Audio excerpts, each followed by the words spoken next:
ஆண்மை குறைவு என்கிற நோய்க்கான மருத்துவத்தை பார்க்க போகின்றோம். ஆங்கிலத்தில் இம்பொட்டன்சி, ஒலிகியோஃபோமியா, அசஸ்போமியா என்று பல மாற்று பெயர்களாலும் அழைக்கப்படுகின்ற ஆண்மை குறைவு மிகவும் ஒரு மோசமான நோயாக கருதப்படுகின்றது. ஏனென்றால் மனிதனின் சந்ததிகள் வளருவதற்கு அவர்களின் அடுத்த வாரிசுகள் தேவை.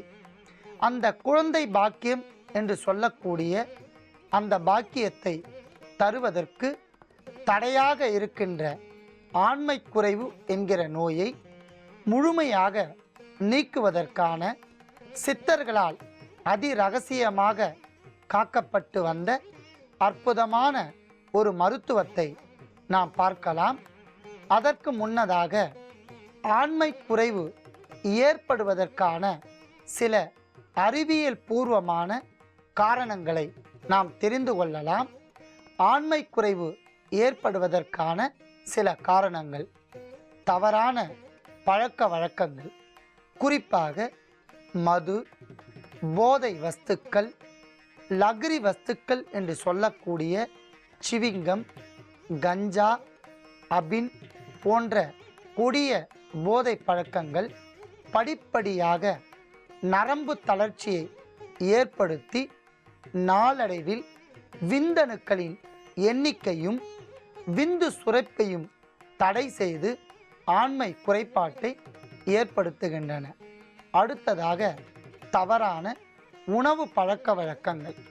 தினந்தோறும் அகால வேளையில் உணவு அருந்துதல், அதாவது கிராமத்தில் இன்று கூட அகால போஜனம் என்று கூறுவார்கள்.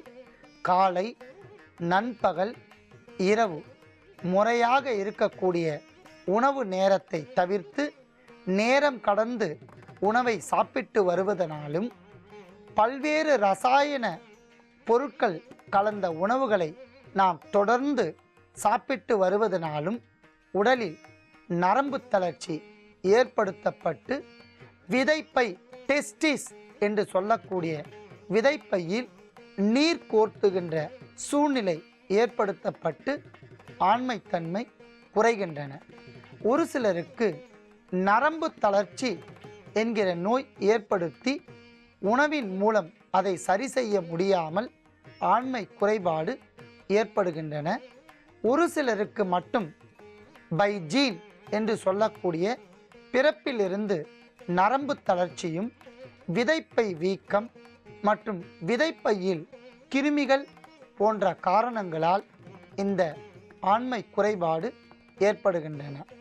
அடுத்ததாக ஆண்மை குறைபாடு இருந்தால் அதை எளிமையான முறையில் தீர்ப்பதற்கான சில எளிய வழிமுறைகளை நாம் தெரிந்து கொள்ளலாம்.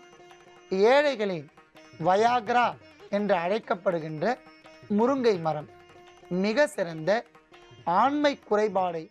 அடுத்ததாக புற்று நோயாளிகளுக்கு என்ன வகையான உணவு முறைகள் சாப்பிட வேண்டும் என்பதே தெரியவில்லை. கண்டிப்பாக பால் பொருட்களை அறவே தவிர்க்க வேண்டும். மாமிசம், மீன், முட்டை, கருவாடு போன்ற கொழுப்பு சத்துள்ள பொருட்களை அறவே தவிர்க்க வேண்டும். கிழங்கு வகைகளை முற்றிலும் தவிர்த்து கருணை கிழங்கு மட்டும் அதற்கு விதிவிலக்கு. மற்ற கிழங்குகளை தவிர்க்க வேண்டும். அளவிற்கு அதிகமான கொழுப்பு சத்துள்ள வெண்ணெய் கட்டி, பாலாடை கட்டி இவையெல்லாம் தவிர்த்து பால், காஃபி, டீ அருந்துவதை தவிர்த்துவிட்டு இயற்கை முறையில் கடும் காப்பி, கருப்பட்டி சுக்கு கலந்த காப்பி இவற்றை குடித்து வந்தால் புற்று நோயாளிகளால் ஏற்படுத்தக்கூடிய புற்றுநோய் கிருமிகள் மிக வீரியத்தன்மை இழந்து குறைந்து கொண்டே வந்து தெம்பாகவும் ஆயுளை நீட்டிக்கக்கூடிய வகையில் அவர்களுக்கு அற்புதமான முறையில் உடல் தேரும். பல பேர்களின் உயிரை குடிக்கக்கூடிய புற்றுநோய்க்கு பல நேயர்கள் வேண்டுகோளுக்கிணங்க ஒரு அனுபவமான குடிநீர் ஒன்றை நாம் இப்பொழுது தயாரிக்கப் போகின்றோம். அதற்கு முன்னால் புற்றுநோய் வருவதற்கான காரணங்கள், அதை தவிர்ப்பதற்கான எளிய வழிமுறைகள், வந்தால் என்னென்ன பொருட்களை நீக்க வேண்டும் என்பதை பற்றியும் பார்த்தோம். இப்பொழுது அந்த புற்றுநோயை அறவே தவிர்ப்பதற்கான ஒரு அற்புதமான மருத்துவத்தை பார்க்க போகின்றோம்.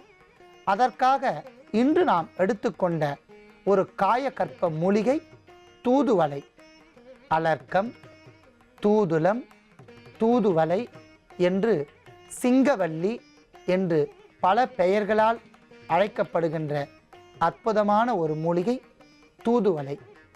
வெள்ளை நிறத்தில் பூக்கள் பூக்கக்கூடிய தூதுவளை, ஊதா வண்ணத்தில் பூக்கள் பூக்கக்கூடிய தூதுவளை, இரு வகைகள் இருக்கின்றன.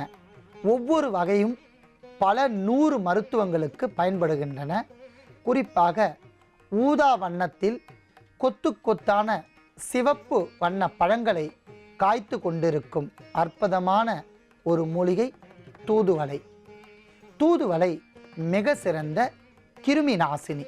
மேலும் உடலில் ஏற்படுகின்ற கட்டி, ரணக்கட்டி, புற்றுநோயை ஏற்படுத்தக்கூடிய கட்டி, ராஜப்பிளவை, தொடை வாழை போன்ற கட்டிகளை கரைத்து நச்சு நீப்பானாக பயன்படக்கூடிய அற்புதமான ஒரு மூலிகை தூதுவளை. ஆகையால் நாம் தூதுவளையும் எடுத்து வைத்துள்ளோம். அடுத்ததாக நாம் எடுத்துக்கொண்ட பொருள் நித்திய கல்யாணி என்கிற மூலிகையின் இலை. சுடுகாட்டு மல்லி என்று அழைக்கப்படுகின்ற நித்திய கல்யாணி மிக சிறந்த கிருமி நாசினி. நித்திய கல்யாணி வெள்ளை, ஊதா, இளம் ஊதா போன்ற நிறங்களில் பூக்களை பூத்து சுடுகாட்டு பக்கம், அதாவது வறண்ட பிரதேசங்களில் எளிமையாக கிடைக்கக்கூடிய ஒரு அற்புதமான மூலிகை. இதற்கு கடிகார பூ என்று ஒரு பெயர்.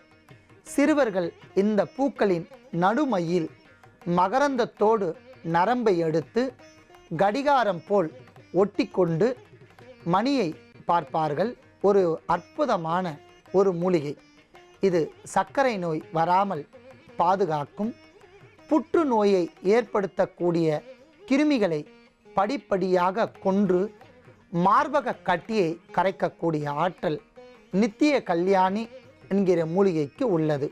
மேலும் இரத்தத்தில் ஏற்படுகின்ற பிளட் கேன்சர், இரத்த புற்றுநோய் வராமல் பாதுகாத்து இரத்தத்தில் இருக்கக்கூடிய கொடிய புற்றுநோய் கிருமிகளை அழிக்கும் என்பதால் நாம் நித்திய கல்யாணி என்கிற மூலிகையும் எடுத்து வைத்துள்ளோம்.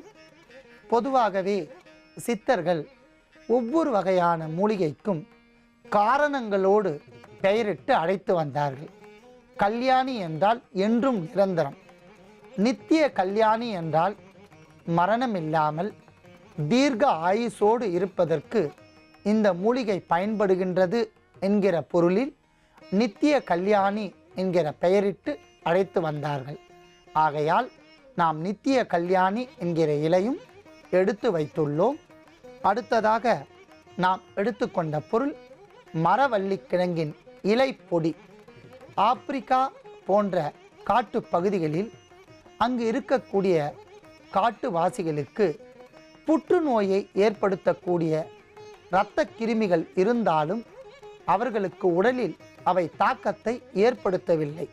அறிவியல் விஞ்ஞானிகளுக்கு மிகப்பெரிய ஆச்சரியம். ஏனென்றால் அவர்கள் உணவில் மரவள்ளிக்கிழங்கையும் அடியில் படுப்பதற்கு மரவள்ளிக்கிழங்கின் இலையும் சேர்த்து தூங்கி வந்தார்கள். ஆராய்ச்சி செய்து பார்த்ததில் மரவள்ளிக்கிழங்கின் பொடி பல 100 கிருமிகளை கொண்டு புற்றுநோய் வராமல் பாதுகாக்கும் என்கிற அற்புதமான மருத்துவ முடிவை வெளியிட்டார்கள். ஆனால் நம் சித்தர்கள் பல 100 ஆண்டுகளுக்கு முன்பே மரவள்ளிக்கிழங்கு மிக சிறந்த உடலம் தேற்றி